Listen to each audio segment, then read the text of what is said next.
Hello friends, तो मैं अदिति राज आ चुकी हूँ अपने ब्लॉग पे। तो आज मैं ब्लॉग में आप लोगों को कुछ बताना चाहूँगी, कुछ सिखाना चाहूँगी। तो मेरा ब्लॉग ये है, मेरे ब्लॉग का टाइटल है मेंढक मंदिर। तो ये मेंढक मंदिर उत्तर प्रदेश में स्थित है। उत्तर प्रदेश के जिले खीरी में स्थित है। लखीमपुर खीरी से लमसम 8 किलोमीटर है। ओयल में ये मेंढक मंदिर प्रसिद्ध है। कहते हैं कि यहाँ पे दीपावली के दिन जाने से वहाँ पे आपकी जो मनोकामनाएं होती हैं, आप जो दीपावली के दिन वहाँ पे जाते हो और पूजा करते हो, वो सारी मनोकामनाएं पूरी होती हैं, यानी कि अपनी मन की इच्छाएं सारी पूरी होती हैं। तो आप वहाँ पे दीपावली के दिन जाइए और अच्छे से प्रार्थना कीजिए, मन से प्रार्थना कीजिए और आपका जरूर जरूर जरूर जरूर आपका प्रार्थना जरूर पूरा होगा। क्योंकि ये मैं अपने विश्वास से कह रही हूँ, क्योंकि मेरा भी सपना पूरा हुआ है वहीं से। तो देखिए, ये मेंढक मंदिर प्रसिद्ध है लखीमपुर खीरी जिले के लखीमपुर खीरी जिले में प्रसिद्ध है। और खीरी से ओयल में ये मेंढक मंदिर प्रसिद्ध है। और मेंढक मंदिर ये जो है ना, ये 1860 ईस्वी से 1870 ईस्वी के बीच में बनाया गया। ये मेंढक मंदिर 1870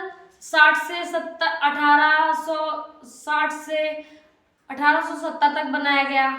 तो आप समझ सकते हैं कि इसमें कितना टाइम लगा इसे बनने में। और इसकी चोटी पर एक सोने की छतरी लगी थी, जो कि बहरूपीय आए एरोप्लेन से और छतरी चोरी करने के चक्कर में, तो वो आधी टूटी लगी हुई है। वहाँ पे अभी ऐसे गोल चांद जैसा लगा होता है सोना, तो वहाँ पे सोने का वो छतरी लगी थी, तो वो उनके टूटने में ही आई। तो टूटा हुआ जो अभी वहाँ पे है सोना, वो दिखता है और है बिल्कुल वो गोल्ड है। और ये बात पता चल चुकी थी किसी बाहर वाले को, यानी कि हमारे यहाँ तो ये मेंढक मंदिर है, तो मतलब हम लोग तो एरोप्लेन से जाने वाले हैं नहीं, हम लोग तो मिडिल क्लास फैमिली से बिलोंग करते हैं। तो ये किसी बड़े आदमी को बात पता चली, और शायद तो कहीं अमेरिका वगैरह से हो सकता है, लंदन से हो सकते हैं, कहीं से भी हो सकते हैं, ठीक है। और ये वहाँ से चोरी हो गया, वहाँ से उन्होंने तोड़ लिया। अगर पूरा नहीं आया तो उन्होंने जो है इसे तोड़ लिया एरोप्लेन चलते चलते। और जब तक पता पुलिस को खबर दिया गया, तब तक एरोप्लेन वहाँ से दफा हो चुका था। यह मंदिर बना है, मेंढक मंदिर 860 सन में बना है मेंढक मंदिर। ये 860 से 870 ईस्वी तक ये मंदिर बनने में टाइम लगा इसका। 860 से पूर्व ईस्वी से, और उसके बाद में 1870 ईस्वी तक ये मेंढक मंदिर बना है। और कहा जाता है कि मेंढक की पीठ पर शिव जी का प्रस्थान है। मेंढक की पीठ पर शिव जी का प्रस्थान है, ऐसा कहा जाता है। और ये मंदिर बनवाया है ओक्टा कमल हैंड्रल जी ने ये मंदिर बनवाया है। 1860 ईस्वी से 1870 ईस्वी तक और के बीच होता है, ओक्टा कमल हैंड्रल के बीच होता है। तो ये मंदिर बनवाया है उन्होंने। तो इसके राजा वहीं रहते हैं, राजा का भी वहीं पे महल है। और मेंढक मंदिर है जस्ट में राजा का महल है। और बहुत बड़ा तालाब है उनका, जिनमें अब तो कुछ लोग मछलियां पालन करते हैं, बाकी उसमें राजा बैठ के और जो है आते थे, घूमते थे नाव में। इतना बड़ा उनका तालाब बना है राजा जी की हवेली का, कि वहाँ पे वो राजा जी आते थे और वो शेयर करते थे अपने तालाब की। सैर करते थे, नाव में बैठ कर के सैर करते थे तालाब की। और अभी और एक और बात है जो कि आप सबसे गुप्त रखी गई, वो बात ये है कि जो ये मेंढक मंदिर है इसका सुराग यहाँ कहमारा मोहम्मदी रोड कहमारा तक गढ़ी के पास में आके खत्म हो गया था। इसका सुराग अंदर है, जमीन के अंदर रास्ता खोदा गया है और जमीन के अंदर सुराग है।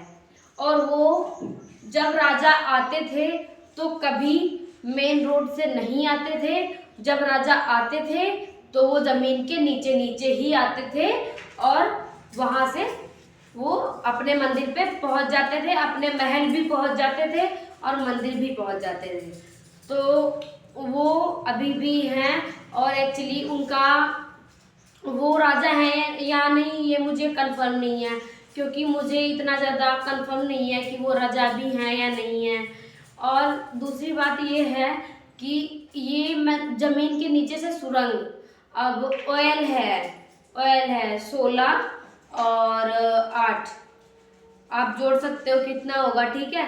इतना किलोमीटर ज़मीन के नीचे सुरंग आया था ऑयल कहमारा गढ़ी तक, और कहमारा गढ़ी तक आया था और गढ़ी में आके बंद हो गया था। तो जब ऐसा बताया जा रहा है कि वहाँ पे ना राजा का खजाना हो सकता है, सोना हो सकता है, ऐसा भी बताया जा सकता है। इसलिए मंदिर का दरवाज़ा बंद कर दिया गया है, लॉक कर दिया गया है। और एक बात, वहीं पे बना हुआ है एक भूल भुलैया, उसमें जो वो गाइडर है, जो गाइडर होता है तो गाइडर लेके जाता है भूल भुलैया में।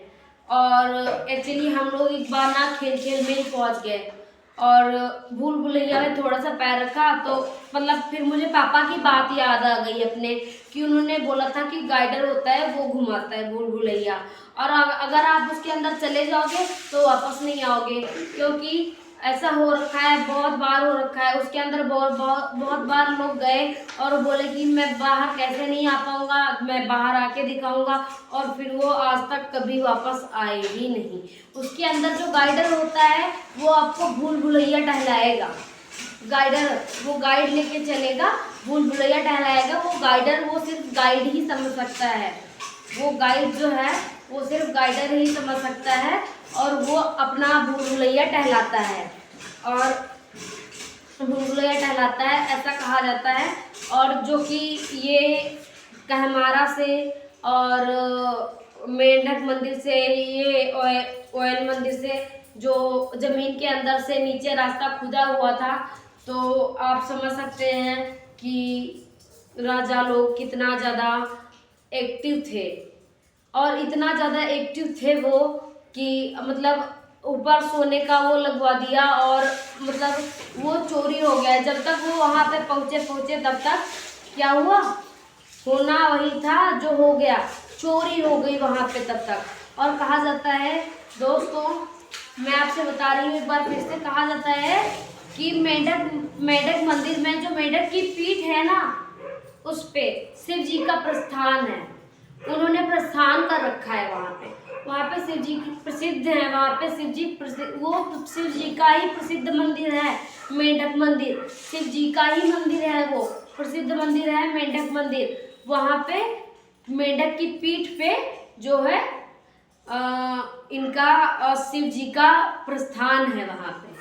तो वहाँ पे जाइए आप लोग, दीपावली के दिन जाइए, तो वहाँ पे दीपावली के दिन जाने से और प्रसाद चढ़ाने से जो भी आप मन्नत मांगते हो ना, दिल से मांगते हो, बिल्कुल इच्छा से मांगते हो, अपने दिल से मांगते हो भाई लोगों, तो आपका मन्नत जरूर पूरा होगा। अगर आप दीपावली के दिन वहाँ पे गए और आपने वहाँ पे बहुत ज़्यादा अपने बिल्कुल मन से, बिल्कुल सच्चे मन से उनसे अगर मांग लिया, तो भाई मेरे, मैं गारंटी लेती हूँ कि आपकी रिक्वेस्ट जो आप मांगना चाहेंगे उनसे, वो जरूर पूरी होगी। क्योंकि दीपावली, ऐसा कहा जाता है कि दीपावली के दिन वहाँ पे जाने से जो है, जो अपनी तमन्ना होती है, मनोकामना होती है, मांगते हैं उसे, तो वो जो है पूरा हो जाता है हमारा। इसलिए मैं आपसे भी बताना चाहूँगी कि आप लोग भी दीपावली के दिन वहाँ पे जाइए।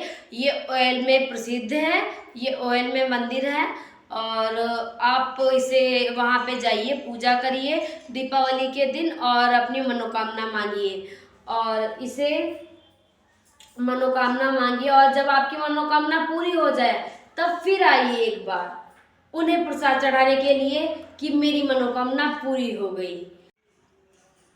तो फ्रेंड्स, तो चलिए मैं चलती हूँ। मैं अदिति राज फिर अपने नेक्स्ट व्लॉग में आपको कुछ सिखाऊंगी, बताऊंगी कि ये कैसे बना, किसने बनवाया और कब बना, ये सब मैं आपको बताऊंगी। ठीक है, तो तब तक के लिए आपसे विदा लेती हूँ friends. Bye bye friends, to all friends, my all YouTuber family, to bye bye.